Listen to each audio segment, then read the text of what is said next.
ஹல்லேலூயா. கலந்து கொண்ட யாவரும் இயேசு கிறிஸ்துவின் நாமத்தினாலே மீண்டுமாய் ஆசீர்வதிக்கிறேன். தேவ வசனம் இப்படியாக சொல்கிறது. யோவான் 14:6 உங்களுக்கு தெரிந்ததுதான்.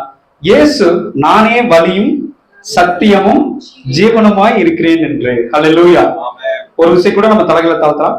நல்ல தகப்பனே, இந்த நாளுக்காக நன்றி, உம்முடைய ரேமா வார்த்தைக்காக நன்றி. எல்லா புகழுக்கும் உரியவர் நீர் ஒருவரே ஆண்டவரே. இயேசுவின் மூலமாய் ஜெபிக்கிறேன் நல்ல பிதாவே. ஆமென், ஆமென். ஹல்லேலூயா. நாம் நேரடியாக ஆண்டவரின் வார்த்தைக்கு கடந்து செல்லலாம். ஒரு சின்ன மன்னிப்பும் கேட்டுக்கொள்கிறேன். ஏனென்றால் நான் முன்பு நான் செய்தி கொடுக்கும் நேரங்கள்லாம் பாத்தீங்கன்னா 15 நிமிஷம் 20 நிமிஷம் எடுத்துக்கிறேன். அப்படித்தான் யோசிச்சு பார்த்தேன். நம்ம தலைப்பை வந்து பிரைஸ் அண்ட் பிரேயர் ஆர்மி அப்படின்னு தான் வச்சிருக்கிறோம். ஸோ அதில் அதிகமாய் நம்ம வந்து என்ன பண்ணணும், பிரேயர் ஜபங்களுக்கு தான் முக்கியத்துவம் கொடுக்க வேண்டும். செய்திகள் ரொம்ப முக்கியம்தான், இருந்தாலும் நாம் இன்று ஜபங்களுக்கு முக்கியத்துவம் கொடுக்க வேண்டும் என்ற காரணத்தினால் நான் செய்திகளை சுருக்கப்படுத்தியுள்ளேன். ஸோ 3 வசனங்களை அதிகபட்சமாக நாம் பார்க்க போகிறோம். மேக்சிமம் 10 நிமிடத்திற்குள்ளாக நான் முடிக்க விரும்புகிறேன். அல்லேலூயா, அல்லேலூயா.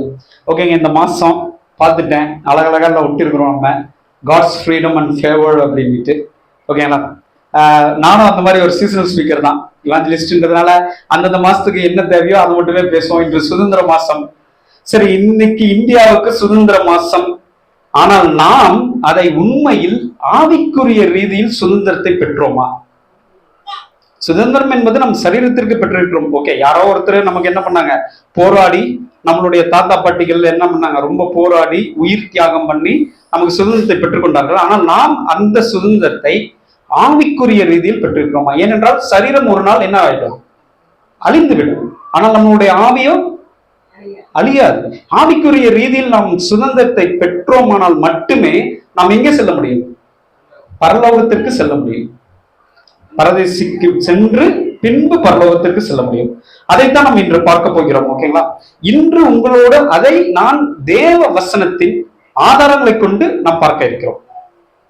இன்றைக்கான தலைப்பு கிறிஸ்துவில் உண்மையான சுதந்திரம். கிறிஸ்துக்குள் உண்மையான சுதந்திரம். உங்களுக்கு தலைப்பை கேட்ட உடனே அது என்னன்றது நமக்கு புரிஞ்சிடும். இருந்தாலும் அதை நம் வேத ஆதாரத்தோட நம்ம பார்க்க இருக்கிறோம். உலகம் சொல்வது போல நம்ம வந்து சுதந்திரத்தை எப்படி வேணாலையும் பயன்படுத்திக் கொள்ளலாமா? சுதந்திரம் என்று கிடைத்து விட்டது, ஓகேங்களா, அப்படின்னா என்ன, இனி உனக்கு ஒரு கட்டுப்பாடு கிடையாது.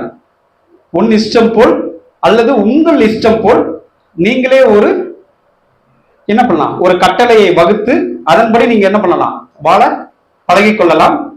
யார் உங்களை அடிமைத்தனத்தின் வைத்திருந்தார்களோ அவர்கள் இனி உங்களை ஆளப்போவதில்லை என்பதுதான் சுதந்திரத்துக்கான விளக்கம் அல்லவா? அப்படி பாத்தீங்க அப்படின்னாக்கா அந்த சுதந்திரம் வச்சு நான் என்ன பண்ணலாமா அப்படின்னா, ஒரு சின்ன எடுத்துக்காட்டுக்கு, அடுத்த பொருளை போய் நான் திருடலாமா? திருட முடியாது. ஓகேங்களா, அடுத்த பொருளுக்காக நான் லஞ்சம் வாங்கலாமா? வாங்கக்கூடாது. மற்ற பொருள் மீது ஆசைப்படக்கூடாது, திருடக்கூடாது, லஞ்சம் வாங்கக்கூடாது. ஆனா இன்னைக்கு நாட்டுல என்னதான் நடக்குது? அதுதான் நடக்குது. அதுதான் அதிகமாய் நடந்து கொண்டிருக்கிறது. ஓகேங்களா, என்ன வித்தியாசம் என்றால், சுதந்திரம் கிடைத்து விட்டால் எல்லோரும் சமம் என்ற காலம் போய் ஏழை பணக்காரன் என்ற வித்தியாசம் வந்து விட்டது. அதிலும் குறிப்பாக பணம் வைத்து இருப்பவனே என்ன ஆகணும், அவன் தான் உலகை ஆளுகிறான் என்பது இப்பொழுது என்ன பண்றது, நிதர்சனமான உண்மையாக இருக்கிறது. அதை நாம் விட்டு விலக வேண்டும் என்றால் எப்படி நாம் அதை ஆவிக்குரிய ரீதியில் பெற்றுக்கொள்வது? அவ்வளவுதான். நம்ம சரீரத்தை பத்தி நீங்க கவலையே பட தேவையில்லை. ஏனென்றால் சரீரம் என்பது பாத்தீங்க அப்படின்னாக்க ஒரு 50 வருஷமோ 60 வருஷமோ நம்மளோட உயிருள்ள நாள் வரைதான். ஆனால் அதுக்கப்புறம் நித்தியமாய் நீங்கள் வாழ வேண்டும் என்றால் ஆவிக்குரிய ரீதியில் மட்டுமே நீங்கள் சுதந்திரத்தை பெற்றுக்கொள்ள வேண்டும் என்பதற்காக நான் முதலாவது எதை அறிய வேண்டும் என்று நான் சுட்டிக்காட்ட விரும்புகிறேன். யோவான் எழுதின சுவிசேஷம் 8ஆம் அதிகாரம் 32ஆம் வசனம். நானே படித்தறேன். சத்தியத்தையும் அறிவீர்கள், சத்தியம் உங்களை விடுதலையாக்கும் என்றார். அப்பொழுது என்றால் நீங்கள் உண்மையில் சுதந்திரம் என்பது என்ன அப்படின்னா, நம்ம எதைத்தான் ஃபர்ஸ்ட் கத்துக்கணும்? சத்தியத்தை தான் நாம் கற்றுக்கொள்ள வேண்டும். சத்தியம் என்றால் என்ன? ஓகே, நம்ம 2 விதமான சத்தியம். நம்ம தேவ பிள்ளைகளாக இருப்பதால் நமக்கு என்னன்னா, வேத புத்தகம் நம்ம நிறைய சத்தியங்களை சொல்லிக் கொண்டு இருக்கிறது. ஆனால் முன்பு ஒரு காலத்தில் நம்ம வந்து ஆண்டவர் அறியாமல் இருக்கும் காலங்கள்ல நமக்கு சத்தியம் என்றால் என்ன அப்படின்னாக்க, அப்பமா நமக்கு என்ன சொல்லி கொடுத்திருப்பாங்க, ஜென்ரலா என்னன்னா, பொய் பேசக்கூடாது. அப்படி என்றால் என்ன வேணாலும் சரி, நீ உண்மையில் நிலைத்திரு அப்படின்னு சொல்றதுதான் ஒரு விதமான சத்தியம். நீ சத்தியத்தில் நிலைத்திருக்க வேண்டும், அது என்னவாக இருந்தாலும் சரி அப்படின்ட்டு. அது பாத்தீங்க அப்படின்னாக்கா திருவள்ளுவர் பாத்தீங்கன்னாக்கா அதிகப்படியான குரல் அவர் எழுதப்பட்ட அந்த குரல்கள்ல நிறைய சொல்லியிருப்பார் திருக்குறள்ல. அதை பத்தி நம்ம பார்க்க போவதில்லை. சத்தியத்தையும் அறிவீர்கள், சத்தியம் உங்களை விடுதலையாக்கும் என்றார். அப்படி என்றால் பாவத்திலும் சாத்தானின் பொய்களிலும் பயத்திலும் இருக்கும் ஒருவரை நான் எதன் மூலமாக தான் விடுதலை செய்ய முடியும்? சத்தியத்தின் மூலமாக தான் விடுதலை செய்ய முடியும். அப்படி என்றால் அந்த சத்தியத்தை நான் எங்கே தேடுவது? கரெக்ட் இல்லையா? எனக்கு இப்ப தெரிஞ்சிருச்சு, ஓகேப்பா, ஆமாமா சாத்தா நம்மளை பொய் சொல்ல கத்துத்தரான், நம்மளை பயன்படுத்துறான். இப்ப நான் அதுல இருந்து எல்லாம் விட்டுட்டு வரணும் அப்படின்னா எனக்கு ஏதோ ஒரு சத்தியம் நீங்க சொல்லிருக்கீங்களே, அந்த சத்தியம் நான் எங்கே போய் நான் செல்ல வேண்டும் என்றால், நாம் தேவ பிள்ளைகளாக இருப்பதால் நமக்கு இருக்கக்கூடிய ஒரே ஆதாரம் இதை நீங்க லா புக், அதாவது இதை நீங்க ஒரு கமாண்ட்மெண்ட்ஸ் எடுத்தீங்கன்னா இது ஒரு கமாண்ட்மெண்ட்ஸ். இந்த புத்தகத்தை நீங்க நம்மளோட பைபிளை நீங்க ஒரு ஆசீர்வாத புத்தகம் என்றால் இது ஆசீர்வாத புத்தகம், எச்சரிக்கையின் புத்தகம் என்றால் இது ஒரு எச்சரிக்கையின் புத்தகம் தான். நீங்க எப்படி நினைத்து இந்த புத்தகத்தை வாசிக்கிறீர்களோ அது அப்படியாகவே உங்களோட பேசும். அது மட்டும்தான் நம்ம புத்தகத்தினோட சிறப்பு. மற்ற எந்த புத்தகத்துக்கும் அந்த புத்தகத்தினுடைய சிறப்பாக இருக்கவே முடியாது. ஒரு பாடல் புத்தகம் என்றால் அது உள்ள என்னதான் நீங்க பார்க்க முடியும், பாடல்கள் மட்டுமே பார்க்க முடியும். ஒரு சினிமா புத்தகம் என்றால் அது எதை பத்தி நீங்க பார்த்துருவீங்க, அந்த சினிமா பத்தி மட்டுமே படிக்க முடியுமே தவிர வேற எதை பத்தியும் நீங்க படிக்க முடியாது. ஓகேங்களா? ஒரு கதை புக்குன்னு எடுத்தீங்கன்னா அந்த கதையை பத்தி தான் படிக்க முடியும். ஆனால் நம் வேதாகமம் ஒன்றுதான் எல்லாவற்றையும் பற்றி நீங்க படிக்கவும் தெரிந்து கொள்ளவும் அதை பற்றி பின்பற்றுவதற்கான ஒரே புக்கு. ஸோ லா புக்கு, நீங்க கதை புக்குன்னு எடுத்தா கதை புக்கு, எச்சரிக்கை புக்கு வார்னிங்ஸ் எடுத்தீங்கன்னா வார்னிங்ஸ், ஓகேங்களா? உங்களுக்கு ஆசீர்வாதம் பிளெஸிங்ஸ் எடுத்தீங்கன்னா பிளெஸிங்ஸ்.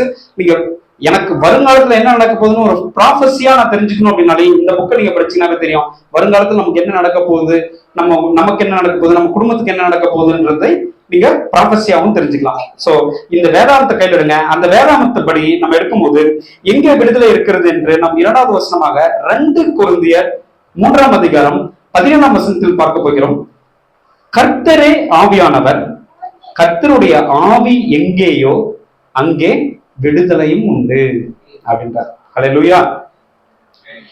பரிசுத்த ஆவி உங்களை வழிநடத்தினால் நீங்க பாவத்திலிருந்து விடுதலை பெற்றுக் கொள்வீர்கள். அதுதான் இங்க நம்ம என்ன சொல்றாரு அப்படின்னா, குறிப்பா சொல்றாரு கர்த்தரே ஆவியானவர். நம்மளோட பிதா குமாரன் பரிசுத்த ஆவின்னு சொல்ல போறோம் இல்லைங்களா? அதுல நம்ம என்ன சொல்றோம், பிதாவை கர்த்தன்றோம். கர்த்தர்னா குமாரனும் சேரும், பரிசுத்த ஆவியும் சேரும், எல்லாரும் சேர்ந்துதான். 3 ஆள் தத்துவங்களில் வாழும் ஒரே தேவன். அந்த தேவன் தான் ஆவியாய் இருக்கிறார், ஆவியானவர். கர்த்தருடைய ஆவி எங்கேயோ அங்கே விடுதலையும் உண்டு அப்படின்னு பாத்தீங்க அப்படின்னாக்கா, நம்மளுடைய ஆலயத்தில் பரிசுத்த ஆவி இருக்கிறாரா இல்லையா? இருக்கிறார். ஓகேங்களா? நம்மளுடைய வீட்டுல இருக்கிறாரா இல்லையா? நம்மளாம் தேவ பிள்ளைகள் அப்படி என்றால் நம்ம வீட்லயும் இருக்கிறார். நம்மோட வீட்டுல இருக்கிறான்றதுக்காக எனக்கு விடுதலை இருக்கா? நல்லா யோசிச்சு பாருங்க. அவர் இருக்கும் இடத்தில் விடுதலை உண்டு. ஆனால் நமக்கு அந்த விடுதலை இருக்கா அப்படின்னா நீங்க யோசிக்கணும். என்ன பண்ணணும்னு பாத்தீங்க அப்படின்னாக்கா, நம்ம அந்த விடுதலை பெற்றுக்கொள்ளணும். பரிசுத்த ஆவி எல்லா இடத்துலயும் தாங்க இருக்கிறாரு, நம்ம கிட்ட மட்டும் இல்ல. நம்மளோட ஆலயத்துல இல்ல, நம்மளோட வீட்டுல இல்லைன்னு சொல்ல முடியாது, எல்லா இடத்துலயும் தான் இருக்கிறாரு. ஆண்டவர்ன்றது அப்படி பாத்தீங்கன்னாக்கா குறிப்பிட்ட இடத்துல தானே இருக்கணும், அப்படி இல்லையா? அவர் எல்லா இடத்துலயும் தானே இருக்கிறாரு. அப்படி எல்லா இடத்துலயும் இருக்கிறாரு அப்படின்னாக்க அந்த ஆவியின் விடுதலையை நாம் பெற்றுக்கொண்டோமா இல்லையா அப்படின்னா அதை எப்படி பெற்றுக்கொள்ள முடியும்னு நாம் பார்க்கலாம். அந்த பாவத்திலிருந்து பொதுவாக என்ன பண்ணுவோம் அப்படின்னாக்கா, நம்ம செய்யக்கூடியது எல்லாமே பாவம் தானே. பொய் சொன்னால் பாவம் தான், திருடுனா பாவம் தான். பழைய ஏற்பாடுல சொன்ன 10 கட்டளைகள்ல நீங்க ஒரு கட்டளை மீறினாலுமே பாவம் தான். ஓகேங்களா? அது என்னென்ன கட்டளைன்றது உங்களுக்கு எல்லாருக்கும் தெரியும். நம்ம அதை பத்தி நம்ம இப்போது சுருக்கமாகவே பார்க்கலாம். அப்படி நான் அந்த பாவத்திலிருந்து விடுதலை பெற வேண்டும் என்றால், ஆவிக்குரிய ரீதியில் விடுதலை பெற பாவத்திலிருந்து மட்டுமே நீங்கள் விடுதலை பெற வேண்டும். நீங்கள் பாவத்திலிருந்து விடுதலை பெற்றாலே போதும், நீங்கள் எதை பெற்றுக்கொண்டீர்கள்? ஆவிக்குரிய விடுதலையை பெற்றுக்கொண்டீர்கள் என்று யோவான் எழுதின சுவிசேஷம் 8ஆம் அதிகாரம் 36ஆம் வசனம், இதுவும் உங்களுக்கு தெரிந்த வசனம் தான். குமாரன் உங்களை விடுதலையாக்கினால் மெய்யாகவே விடுதலை ஆவீர்கள். அவ்வளவுதான். குமாரன் உங்களை விடுதலையாக்கினால் மெய்யாகவே நீங்கள் விடுதலை ஆவீர்கள். ஹல்லேலூயா. குமாரன் இந்த இடத்துல ஏசப்பா ஆல்ரெடி நமக்கு விடுதலை கொடுத்துட்டார். எப்ப கொடுத்தார்? 2000 வருஷத்துக்கு முன்னாடியே அவர் தழும்புகளால் நம்ம குணமானோம். அவர் சிலுவையில் அறையப்பட்ட போதே நம்ம என்ன பண்ணிட்டோம்? விடுதலையை பெற்றுட்டோம். ஆனா அந்த விடுதலையை பெற்றுட்டு நம்ம என்ன பண்ணிட்டோம்? திரும்ப பாவத்துல விழுந்து போயிட்டோம். அதுல இருந்து நீங்க கண்டிப்பாக மாற வேண்டும். முடிவில் உண்மையான சுதந்திரம் என்பது என்ன என்று நீங்க பார்க்கும் பொழுது, சத்தியத்தை அறிதல். நான் முன்பு சொன்னது போல, சத்தியத்தை அறிவீர்கள், சத்தியம் உங்களை விடுதலையாக்கும். அப்படி என்றால் நீங்கள் எதை அறிய வேண்டும்? சத்தியத்தை அறிய வேண்டும். தேவனுடைய வார்த்தை தான் அந்த சத்தியம். அவ்வளவுதாங்க, ரொம்ப சிம்பிள். சத்தியம் யாராவது உங்கள் இதுல யாராவது கேட்டாங்கன்னா என்னடா அப்படின்னாக்க நீங்க ஒரே வார்த்தை தான், தேவனுடைய வார்த்தை தான் எங்களுக்கு என்னப்பா சத்தியம் அப்படின்னு சொல்லிட்டேன். ஓகேங்களா? இதுதான் அந்த தேவனுடைய வார்த்தை. நான் சொன்னேன் இல்ல லா அப்படின்னு, நான் ஏன் புதுசா ஒரு வார்த்தையை நான் சொன்னேன் அப்படின்னாக்கா இதுதான் தேவனுடைய வார்த்தை. இதை நம்ம பின்பற்றினாவே போதும், நமக்கு என்ன கிடைச்சிடும்? விடுதலை கிடைத்து விடும். அது எப்ப கிடைச்சது அப்படின்னா, கிறிஸ்து சிலுவையில் எப்பொழுது அறையப்பட்டாரோ அப்பொழுதே நமக்கு விடுதலை கிடைத்து விட்டது. ஆவியில் நாம் வழி நடத்தப்பட்டால் நாம் ஆவிக்குரிய சுதந்திரத்தை பெற்றுக்கொள்வோம். நல்லா புரிஞ்சுக்கிடுங்க. சரீரத்தில் வழிநடத்தப்பட்டால் நம்ம ஆவிக்குரிய விடுதலையை பெற்றுக்கொள்ள முடியவே முடியாது. நம்ம எதுலதான் வழிநடத்தப்பட வேண்டும்? ஆவியில மட்டும்தான் வழிநடத்தப்பட வேண்டும். அப்படி ஆவியில வழிநடத்தப்பட வேண்டும் என்றால் நமக்கு யார் தான் வழிநடத்தப்பட வேண்டும்? பரிசுத்த ஆவி.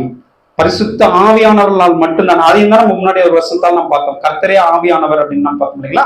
அந்த வசனத்தில் தான் நான் மீண்டும் ஒருமுறை கூட நான் யோவான் எழுதின சுவிசேஷம் அதே 14:6 முழுமையாக வாசிக்கிறேன்.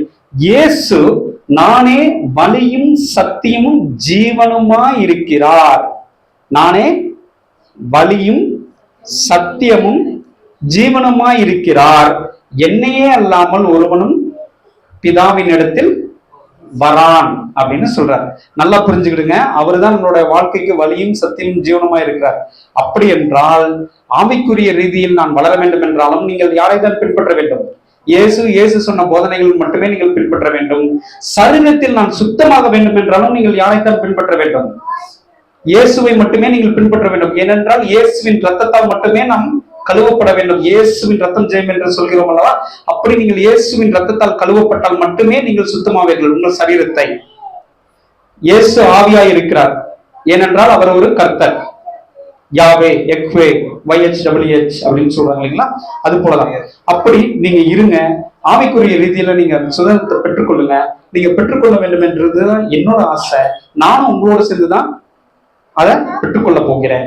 நம்ம எல்லோரும் சேர்ந்து அந்த ஆவிக்குரிய ரீதியில வளருவோம். இனி வரும் நாட்கள்ல நம்ம ஆவிக்குரிய ரீதிகளை பத்தி நம்ம அதிகமாய் படிக்க போகிறோம் என்று சொல்லி நான் இந்த செய்தி பகுதியை முடிக்க ஆசைப்படுகிறேன். தேங்க்யூ.